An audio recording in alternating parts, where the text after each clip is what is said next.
శుక్లాంబరధరం విష్ణుం శశివర్ణం చతుర్భుజం ప్రసన్నవదనం ధ్యాయేత్ సర్వవిఘ్నోపశాంతయే.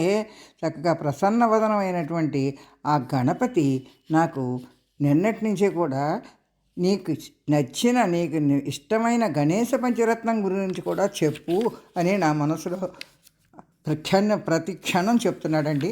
అందుకని ఆ గణేశ పంచరత్నం గురించి కూడా చెప్తాను. ఎలాగ గణపతి నవరాత్రులు వస్తున్నాయి, ఇప్పటి నుంచి జాగ్రత్తగా చదువుకుంటే మీకు బాగా వస్తుందన్న ఉద్దేశంతో నేను ఈ గణేశ పంచరత్నం అని నేను చెప్పాను కదండి, అమ్మవారి గురించి అలాగే ఇవి కూడా 5 శ్లోకాలు ఉంటాయి. ఇప్పుడు చెప్తున్నాను వినండి. ముదకరంతమోదకం సదా విముక్తి సాధకం కళాధరావతంసకం విలాసిరోకరక్షకం అనాయకైకనాయకం వినాశితే భదైత్యకం నతా శుభాసునాశకం నమామి తం వినాయకం. మరి ఇంకొకసారి చదువుతాను, జాగ్రత్తగా వినండి. ముదాకరాంతమోదకం సదా విముక్తి సాధకం కళాధరావతంసకం విలాసిరోకరక్షకం అనాయకైకనాయకం వినాశితే భదైత్యకం నతాశుభాసునాశకం నమామి తం వినాయకం. దీనికి అర్థం ఏమిటంటే, చక్కగా కరాంత మోదకం. కర అంటే చేతులు కదండి, మనకందరికీ తెలిసిన విషయం ఇది. ముదముతో ఉన్న ముఖం, 2 చేతుల్లోనూ కరాంత మోదకం, 2 చేతుల్లో మోదకాలు ఉన్నాయిటండి ఆ గణపతికి. చక్క ప్రసన్నవదనం కదండి, ఇందాక చెప్పాను. ఆయన ఎలాంటి వాట? సదా విముక్తి సాధకం. అలా ఉన్న రూపం, 2 చేతుల్లోనూ ఆ మోదకాలను పట్టుకుని ఉన్న ఆ ముదముతో కూడిన ఆ ముఖం సదా విముక్తి సాధకం. అంటే ఎప్పుడు కూడా సదా ఎల్లప్పుడూ కూడా విముక్తి సాధకం. ఆ సాధకులకి ఆ మోక్షాన్ని, మనకి విముక్తిని ఇచ్చేసి మోక్షాన్ని ప్రసాదించి పెడుతుందండి, సాధించి తెచ్చి పెడుతుందట. అలాంటి రూపం అనమాట. కళాధరావతంసం, కళలకి మూలమైనటువంటి ఆ చంద్రకళని ఆయన కూడా ధరించి ఉంటాడు కనుక కళాధరావతంసకం అలా ధరించి ఉంటాడు. అటువంటి ఆయన విలాసిలోక రక్షకం, చక్కగా విలాసవంతంగా ఈ లోకాలన్నింటినీ చక్కగా రక్షిస్తూ ఉంటాడు ఇప్పుడు కనుక విలాసిలోక రక్షకం. అనాయకైక నాయకం, కాబట్టి ఎవరు దిక్కేలేరు నాకు, నేను ఒక్కడే నాకు అనుకునే వాళ్ళందరికీ కూడా ఆయనే దిక్కు కనుక అనాయకైక నాయకం. అలాగా వినాశితే భదైత్యకం, వినాశం అంటే నశింపచేయడమే, దైత్యకం అంటే రాక్షసులను చక్కగా నశింపజేస్తూ ఉంటాటండి. నత అశుభాసునాశకం ఏమిటండి? ఎలా అంటే మన అశుభాలన్నీ కూడా నశింపచేస్తూ ఉంటాటండి. అందుకనే కదా విఘ్ననాయకుడు అని పేరు. ఆయనకు ముందే పూజలు చేస్తాం, నమస్కారం చేస్తాం. మరి అలాంటిది ముందు అయింది చెప్పుకోవాలి కదండి. అందుకని నా మనసులో నిన్నటి నుంచి చెప్పమని చెప్తున్నాడేమో మరి. అందుకని నా అశుభాలన్నీ నాశనం చేసేటటువంటి ఎలాంటి వాళ్ళకి ఆయన్ని మనం చక్కగా వేడుకోవాలి, ఆయనకి పోగొట్టమని మనం తలుచుకోవాలి, ఆయన్ని పూజించాలి. అలాంటి వాళ్ళకి చక్కగా ఆ అశుభాలన్నింటినీ కూడా నాశనం చేసేటటువంటి తండ్రి కనుక అలాంటి వినాయకుడికి నమామి తం వినాయకం, అలాంటి వినాయకుడికి నేను నమస్కారం చేస్తున్నాను అని ఈ శ్లోకానికి అర్థం అండి. మరొకసారి చదివిన ముందుకు పెడతాను. ముదాకరాంతమోదకం సదా విముక్తి సాధకం కళాధరావతంసకం విలాసిలోకరక్షకం అనాయకైకనాయకం వినాశితే భదైత్యకం నతాశుభాసునాశకం నమామి తం వినాయకం. ఇంకా 2వ శ్లోకం. నతే తరాతి భీకరం నవోదితార్కభాస్వరం నమస్సురారి నిర్జనం నతాధికపదుర్ధరం సురేశ్వరం నిధీశ్వరం గజేశ్వరం గణేశ్వరం మహేశ్వరం తమాశ్రయే పరాత్పరం నిరంతరం. మరొక్కసారి చదువుతున్నాను చూడండి. నతే తరాతి భీకరం నవోదితార్కభాస్వరం నమస్సురారి నిర్జరం నతాధికాపదుర్ధరం సురేశ్వరం నిధీశ్వరం గజేశ్వరం గణేశ్వరం మహేశ్వరం తమాశ్రయే పరాత్పరం నిరంతరం. ఇప్పుడు అతి భీకరం అని ఉందండి ఇందులో పైన. ఎలా ఉన్నట్ట? మొక్కని వాళ్ళ పట్ల అతి భయంకరంగా ఉంటాడు, మొక్కే వాళ్ళ పట్ల కాదు. నతేతరాతి భీకరం అంటే అదండి. వాళ్ళకి మొక్కని వాళ్ళు ఆయనకు మొక్కకపోతే వాళ్ళ పట్ల అతి భయంకరంగా. అవునండి, గణపతి కోపం వస్తే అన్నీ అవిఘ్నాలే. ఆ విఘ్నాలన్నీ తెచ్చేస్తాడు మనకి. ఆ విఘ్నం ఎక్కడ వస్తుంది? ఇంకా నాశనం ఎలా చేస్తాడు ఆ విఘ్నాలని? అందుకని అనమాట. నవో నవోదితార్క భాస్వరం, అప్పుడే పుట్టిన సూర్యుడిలాగా, అప్పుడే ఉదయించిన సూర్యుడిలాగా భాస్వర్ అంటే ప్రకాశిస్తూ ఉంటాడట. సూర్యప్రకాశం అంటే కాంతితో ప్రకాశిస్తూ ఉంటాడటండి. తర్వాత నాత సురారి నిర్జరం, సుర అంటే దేవతలు మనకు తెలుసు, అరి అంటే వాళ్ళకి శత్రువులు రాక్షసులని కూడా తెలుసు. అలాంటి వాళ్ళని నిర్జరం అంటే ఆయనకి నంబర్లు అయితే వాళ్ళని రక్షిస్తాడు, వీళ్ళని రక్షిస్తాడు, లేకపోతే ఆ వాళ్ళని రాక్షసుల్ని మర్దిస్తాడు, సంసరించేస్తాడని నమ సురారి నిర్జరం అనమాట. అక్కడ నతాధికాపదుద్ధరం, ఎవరికి ఆపదలు వచ్చినా సరే ఆయన తలుచుకుంటే ఆయన ఆశ్రయించిన వారి పట్ల ఆపదలన్నిటిని అవలీలగా దాటించేస్తాడు, గెంటేస్తాడనమాట పక్కని. అలా చేసి ఉద్ధరిస్తూ ఉంటాడు కనుక దానికి ఆపదోద్ధారకుడు అనమాట. ఇక్కడ మనకి ఏంటంటే అనాధికాపదుర్ధరం, మనకి అతాధిక అంటే మనకి ఆపదలన్నీ పోగొట్టేవాడు, అతాధికాపదుర్ధరం అనమాట. అలాగ ఉద్ధరిస్తాడు మన ఆపదలన్నీ పంపేసి. ఆ తర్వాత ఏం చెప్తున్నాం? సురేశ్వరం, సురులకు ప్రభు. నిధీశ్వరం, నిధులకు ప్రభు. గజేశ్వరం, గజేశ్వరుడు. గణేశ్వరం, గణేశ్వరుడు, గణములకు ప్రభు, ఈశ్వరుడు. మహేశ్వరం, మహేశ్వరకే ఈశ్వరుడు కాబట్టి తమాశ్రయే పరాత్పరం నిరంతరం. ఇక్కడ మహేశ్వరం అంటే ఆయన ఎవరంటే బ్రహ్మ అనమాట. మనం ఏదైతే ఆది బ్రహ్మం అని చెప్పుకుంటున్నామో అన్నిట్లకన్నా అధికుడు అని చెప్పడం ఇక్కడ. ఈయనేమి మన పార్వతి కొడుకు నలుగు పిండించేసిన బొమ్మ కాదండి. ఈ విషయం మొన్న గణపతి అప్పుడే చెప్పారు మీకు, ఆ మహాగణపతి గురించి. అది కొంచెం గుర్తు చేసుకోండి మీరు. అలాంటి గణపతి అనమాట ఈయన. అలాంటి గణపతికి నేను కొంచెం కూడా ఒక్క క్షణం కూడా వెతకకుండా నేను సేవించుకుంటాను.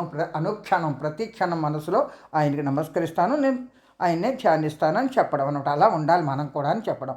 నతేతరాతి భీకరం నవోదితార్క భాస్వరం నమస్సురారి నిర్జరం నతాధికాపదుర్ధరం సురేశ్వరం నిధీశ్వరం గజేశ్వరం గణేశ్వరం మహేశ్వరం తమాశ్రయే పరాత్పరం నిరంతరం. తర్వాత శ్లోకం. సమస్తలోక శంకరం నిరస్తదైత్యకుంజరం ధరేతరోదరం వరం వరేభవక్త్రమక్షరం కృపాకరం క్షమాకరం ముదాకరం యశస్కరం మనస్కరం నమస్కృతం నమస్కరోమి భాస్వరం. సమస్తలోక శంకరం నిరస్తదైత్యకుంజరం ధరేతరోదరం వరం వరేభవక్త్రమక్షరం కృపాకరం క్షమాకరం ముదాకరం యశస్కరం మనస్కరం నమస్కృతం నమస్కరోమి భాస్వరం. ఇప్పుడు సమస్తలోక శంకరం అంటే శంకరోతి శంకర అంటే శుభములను చేయువాడు అన్న అర్థం ఇక్కడ తీసుకోవాలి. అన్ని లోకాలకి ఆయన శుభాన్ని చేకూరుస్తూ ఉంటాడు. నిరస్త దైత్య కుంజరం, గొప్ప గొప్ప రాక్షసులు, దైత్యులు అంటే రాక్షసులు అని చెప్పుకుంటున్నాం కదండి, వాళ్ళ గర్వం అడిచిన వాడు కనుక ఆయన నిరస్త దైత్య కుంజరం అన్నమాట. అయిందా? తర్వాత దరేతరోదరం, లంబోదరుడు అని చెప్పుకుంటాం కదండి. ఉదరం అంటే పొట్ట, కాబట్టి దరేతరోదరం లంబోదరైన పొట్ట కలిగిన వాడు. వరం అంటే అలాగ వరమలు ఇచ్చేవాడు. వరేభ వక్త్రమక్షరం, అలాగా వక్త్రతుండం అని చెప్పుకుంటాం కదండి. ఆయనది గజవదనం, అది కదా వక్త్రం అన్నమాట. ఆయనకి వరేభ వక్త్రం అక్షరం అంటే క్షరము లేని అక్షర స్వరూపుడు కూడా ఈయనే. ఆ వేదాలన్నీ కూడా చెప్పేది ఈయనే అని చెప్పి మనకు అర్థం అనమాట. ఆదిస్వరూపుడు మహాగణపతి ఈయనే ఆది బ్రహ్మంగా ఇక్కడ మనం తలుచుకోవాలన్నమాట. మనం ఈయనకన్నా ఎవరు ఎక్కువగా అనిపించారనమాట అప్పుడు మనకి, ఈయన్ని మనం ఇలా కొలుస్తున్నప్పుడు. ఇప్పుడు కృపాకరం, ఆయనకి ఎంత కృపండి మన మీద, ఎంత దయ. ఇచ్చిన బెల్లం మొక్కన విజయం పెట్టి మాకు ఏ విఘ్నాలు రావద్దంటే వెంటనే చూస్తాడు కదండి. అందుకే కృపాకరం. క్షమాకరం, క్షమించే గుణం ఉంది ఆయనకి. చక్కగా ఓర్తో మనం ఏం తప్పు చేసినా వెంటనే ఆయనకు నమస్కారం చేసుకుంటే మనం క్షమించగలిగే ఆ క్షమాకరుడే కనుక క్షమాకరం. ముదాకరం, యశస్కరం, ముదముతో ఉన్నవాడు కనుక ముదాకరం. ఆయన ముఖం చక్కగా ఎప్పుడు ప్రసన్నవదనం అని చెప్పుకుంటాం కదా, అలా ముదములు మనం ముదముగా ఉంటాడు కనుక ముదాకరం. యశస్కరం అంటే కీర్తి, యశస్ అంటే కీర్తి కదా, కీర్తిని ఇచ్చేవాడు. ఆయన గొప్ప కీర్తివంతుడు కనుక మనకు కూడా కీర్తిని ఇస్తాడు. మనస్కరం, మనస్కరం అంటే మనస్ఫూర్తిగా నమస్కరించే వాళ్ళకి మంచి మనస్సు కూడా ఇస్తాటండి ఈయన. అందుకని మనస్కరం, మనస్సుని ఇచ్చేవాడు. నమస్కృతాం, నమస్కరోమి భాస్వరం. కాబట్టి అలాంటి ప్రకాశవంతుడైన ఆ వినాయకుడికి నేను నమస్కరిస్తూ ఉంటాను అనుక్షణమును అని ఎప్పుడూ మనసులో ఆయనకి ఒక నమస్కారం చేసుకుంటూ ఉండాలి. మనం కూడా ఒక్క క్షణం కూడా ఆయన వదలకుండా ఉంటే మనకి ఏది కూడా ఇబ్బందులు కలగవని ఈ శ్లోకానికి అర్థమండి. సమస్తలోక శంకరం నిరస్త దైత్య కుంజరం దరేతరోదరం వరం వరేభవక్త్రమక్షరం కృపాకరం క్షమాకరం ముదాకరం యశస్కరం మనస్కరం నమస్కృతాం నమస్కరోమి భాస్వరం. తర్వాత శ్లోకం. అకించనార్తిమార్జనం చిరంతనోక్తిభాజనం పురారి పూర్వనందనం సురారి గర్వచర్వణం ప్రపంచనాశభీషణం ధనంజయాదిభూషణం కపోలదానవారణం భజే పురాణవారణం. మరొకసారి చదువుతున్నాను వినండి. అకించనార్తిమార్జనం చిరంతనోక్తిభాజనం పురారి పూర్వనందనం సురారి గర్వచర్వణం ప్రపంచనాశభీషణం ధనంజయాదిభూషణం కపోలదానవారణం భజే పురాణవారణం. ఇప్పుడు దీనికి అర్థం చెప్పుకుందాం. అకించనార్తిమార్జనం అంటే దరిద్రతో బాధపడుతున్న వాళ్ళు కనుక ఆయన ఆర్తితోటి పిలిచి నమస్కారం చేసి ఆయన కనుక మనం పూజిస్తేటండి ఆ దరిద్ర బాధలన్నీ తుడిచిపెట్టిపోతాయిటండి. అది కొంచెం కూడా ఉండమంట. అకించనార్తి మార్జనం, అది చిరంతనోక్తి భాజనం అంటే ఇక్కడ చిరంత ఓక్తి అంటే వేదాలన్నీ చెప్తున్నాయిట. వేదాలు ఆయన పాత్రను చక్కగా ఆయన ఎంత గొప్పవాడో చెప్తూ ఉంటాయట మనకు. కనుక చిరంతన ఉక్తి అంటే చెప్పడం, భాజనం ఆయన యొక్క గొప్పతనాన్ని చెప్తున్నాయట వేదాలు. ఇక్కడ పురారి పూర్వనందనం, పురారి అంటే త్రిపురాసుర సంహారకుడైన శివుడు. ఇక్కడ మనకు అర్థమవుతుందండి. పురారి పూర్వనందనం ఎవరిక్కడ? పూర్వనందనుడు, మొదటి పుట్టిన బిడ్డ. ఎవరికి పుట్టాడు? శివుడికి. అక్కడ పార్వతీనందనుడు అని మనకు అర్థం అనమాట. ఇక్కడ పురారి పూర్వనందనం సురారి గర్వచర్వణం. సుర అంటే దేవతలు, అదేంటే వాళ్ళకి శత్రువులైన రాక్షసులు అనమాట. గర్వాన్ని చర్వణం, వాళ్ళ గర్వాన్ని అణిచేస్తాడు, నలిపేస్తాడు అనమాట వాళ్ళని. అలాగా అంత కోపం ఆయనకి ఆ సురుల మీద ఉండే. అరి అంటే రాక్షసులు అనమాట, వాళ్ళ శత్రువులు, దేవతలకి శత్రువులు అని అర్థం. వాళ్ళ గర్వాన్ని చర్వణం చేస్తాడంటే అణుస్తాడు అని అర్థం అనమాట. ప్రపంచనాశభీషణం, ఇక్కడ ప్రపంచ నాశనం అయిపోయి అంటే ప్రళయం వచ్చి అంతా కలిసిపోయేటప్పుడు ప్రపంచనాశభీషణం అంటే భయంకరంగా ఉంటాడండి.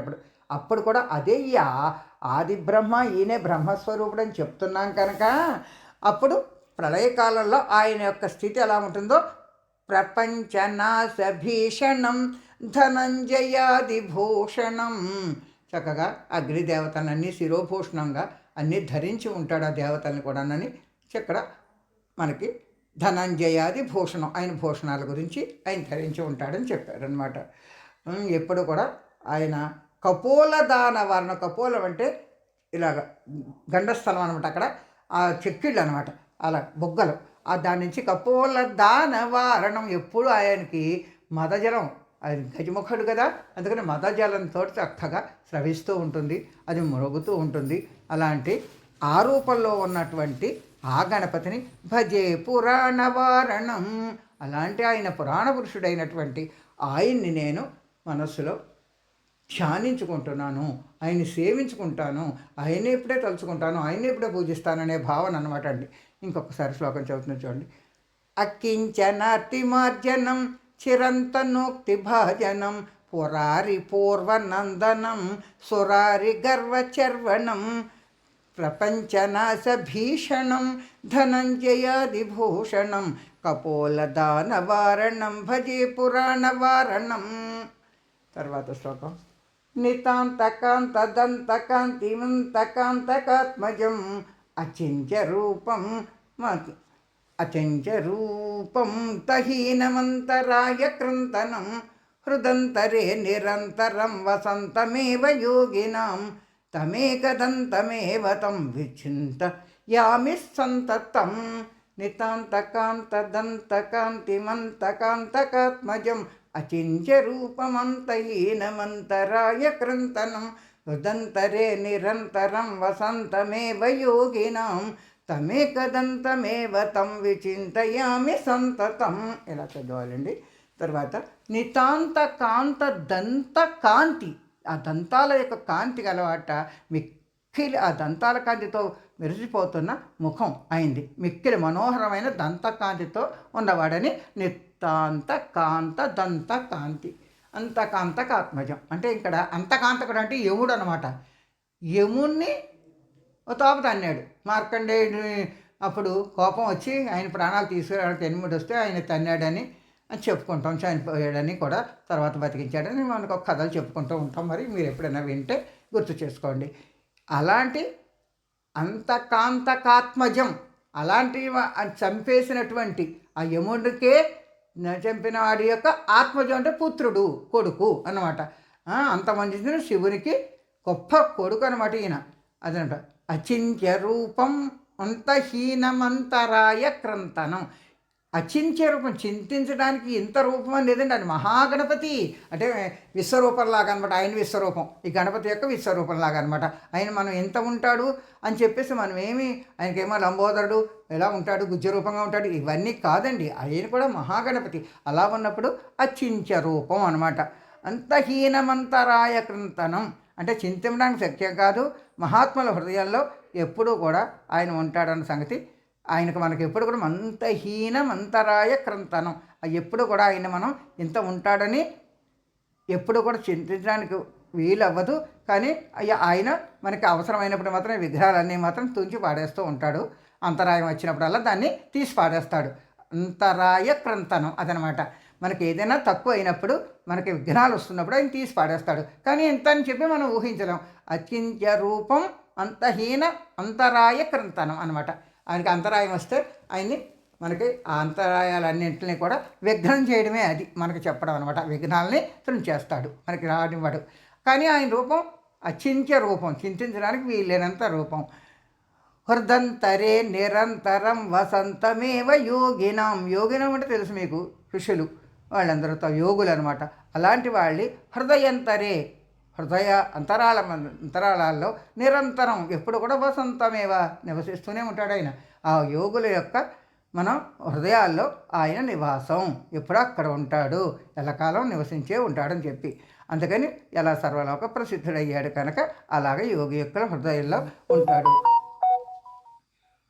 ఇక్కడ తమేకదంతమేవ తం చింతయామి సంతతం. అలాంటి ఏకదంతుణ్ణి నేను ఎప్పుడు ఎడతెరిపి లేకుండా, ఎప్పుడు క్షణం కూడా వదలకుండా అనమాట నా హృదయ పద్మంలో నేను సతతం అంటే ఎల్లప్పుడూ కూడా చింతయామి, చింతిస్తూ ఉంటాను, తలుచుకుంటూ ఉంటాను అని. తమేకదం అంటే ఆయన ఒక్కనే, ఏకదంతం అంటే ఆయన ఒకే దంతం ఉంది కదండి. తం విచింతయామి సంతతం, ఆయన్నే నేను తలుచుకుంటూ ఉంటాను. తమేకదమేవ తం విచింతయామి సంతతం అన్నమాట. ఆయనే నా ఎడతెరిపి లేకుండా నా హృదయంలో నేను తలుచుకుంటూ ఉంటాను అని దీనికి అర్థం అండి. నితాంతకాంతదంతకాంతిమంతకాంతకాత్మజం అచింత్య రూపమంతహీనమంతరాయ కృంతనం హృదంతరే నిరంతరం వసంతమేవ యోగినాం తమేకదమేవ తం విచింతయామి సంతతం. ఇక్కడికి 5 శ్లోకాలు పంచరత్నాలు అయ్యాయండి. దీనికి అది మనకి ఫలితం ప్రతి దాంట్లోనూ కూడా అది ఉంటుంది కానీ ఫలస్థుతి అదనమాట. ఇంకొక శ్లోకం చెప్పుకుందాం. మహాగణేశ పంచరత్నమాదరేణ యోన్వహం ప్రజల్పతి ప్రభాతకే హృది స్మరన్ గణేశ్వరం అరోగతామదోషతాం సుసాహితిం సుపుత్రతాం సమాహితాయ అష్టభూతి అభ్యుపైతి రోచిరాత్. సో అచిరాత్ అంటే తొందరలో, అచిరాత్ అంటే అతి తక్కువ కాలంలో అనమాట. అభ్యుపైతి అంటే వాళ్ళు పొందుతారు, ఉపైతి అంటే పొందు. సో సహా అచిరాత్ చాలా తక్కువ కాలం ఇచ్చేస్తాడండి. ఏమిటి, ఎప్పుడు ఇచ్చేస్తాడు? మహాగణేశ పంచరత్నమాధరేణ యోహన్వహం. ఎవరైతే ఈ మహాగణేశ పంచరత్న ఈ స్తవాన్ని ప్రతిదినం పొద్దున్నే ప్రాతకాలం అలా ఎవరైతే లేచి ఆ వినాయక దేవుని నెమ్మదిగా చక్కగా చదువుకుంటూ మనసులో తలుచుకుంటూ పెద్దగా చదవాలి, పైకి మళ్ళీ లోపల కాదు, పెద్దగా చదువుకుంటూ ఉంటారో మహాగణేశ పంచరత్నమాధరేణ యో అన్వహం. ప్రజల్పతి ప్రభాతి అంటే ఏంటంటే పొద్దున్న అనమాట అండి. దీనికి ప్రజల్పతి అంటే వాడి మనసులో తలుచుకుంటూ ప్రభాతకే పొద్దున్నే ఎవరైనా హృదయ స్మరణ గణేశ్వరం, హృదయంలో స్మరిస్తూ ఎవరిని గణేశ్వరుని స్మరిస్తూ పైకి చదవాలన్నమాట. వాళ్ళకి అరోగత, రోగాలన్నీ పోతాయి. అదోషత, ఏ దోషాలు ఉండట. సుసాహిత్యం, చక్కటి విద్య అబ్బుతుంది, చక్కగా అన్నీ ఇస్తాటండి ఆయన. అలాగా సాహిత్యం సుపుత్రత, చక్కటి పుత్రులు కలుగుతారట వాళ్ళకి. సమాహితాయ అష్టభూతి, అష్టైశ్వర్యాలు ఇస్తాటండి ఆయన. అభ్యుపైతి సో అచిరాత్, అచిరాత్ అంటే చాలా తక్కువ కాలంలోనే ఆ వాళ్ళకి చక్కటి అన్ని ఇష్టైశ్వర్యాలను ఇచ్చి దీర్ఘాయుషునిచ్చి ఆయురారోగ్యాలతోటి వాళ్ళు సుఖంగా ఉండేలాగా ఆ గణపతి చూస్తాడని దీనికి అర్థం అండి. కాబట్టి ఈ గణపతి మహాగణపతి అని, అంతేగాని పార్వతీదేవి పసుపు బొమ్మతో చేసిన పిండి బొమ్మ వచ్చిన గణేశుడు కాదని మీరు అందరూ అర్థం చేసుకుని ఇది చక్కగా చదువుకోవాలండి. ఎందుకంటే పార్వతీదేవి అప్పుడు ఆయన ఒక అవతారంగా వచ్చాడు అక్కడ పార్వతీదేవికి పుత్రుడుగా. అందుకని కూడా కదా చాలా మంది చెప్తూ ఉంటారు, మీరు వినే ఉంటారు, పార్వతీ పరమేశ్వరుడు కూడా వాళ్ళ వివాహ సమయంలో గణపతి పూజ చేశారట. పుట్టినవాడికి ఆయన వాళ్ళు ముందే పూజ ఎలా చేశారన్న కూడా మనకి డౌట్ వస్తుంది కదండి. కాబట్టి అందుకని ఆయన అప్పటికే ఉన్నాడు, పార్వతి ఆ బొమ్మలోకి ఆ మహాగణపతి వచ్చాడు అనమాట. అది మనం అర్థం చేసుకోవాలండి. మనం ఇంకొకసారి శ్లోకం చదివి, మహాగణేశ పంచరత్నమాధరేణ యోన్వహం ప్రజల్పతి ప్రభాతకే హృది స్మరణ్ గణేశ్వరం అరోగతామదోషతాం సుసాహితీం సుపుత్రతాం సమాహితాయ రష్టభూతి అభ్యుపైతి చో అచిరాత్. కొంచెం కాలంలోనే ఇస్తారండి మనకి. ఎలాగా ఈ కనకధార స్తోత్రం ఇచ్చారో ఇది కూడా శంకరాచార్యుల వారు ఇచ్చారండి మనకి. ఈ గణేశ పంచకం సంపూర్ణమైందండి. సర్వం శ్రీ గణేశ్వరార్పణమస్తు. మీరు జాగ్రత్తగా అర్థం తెలుసుకొని చదువుకుంటారని ఆశిస్తున్నాను. సర్వం గణేశనార్పణమస్తు.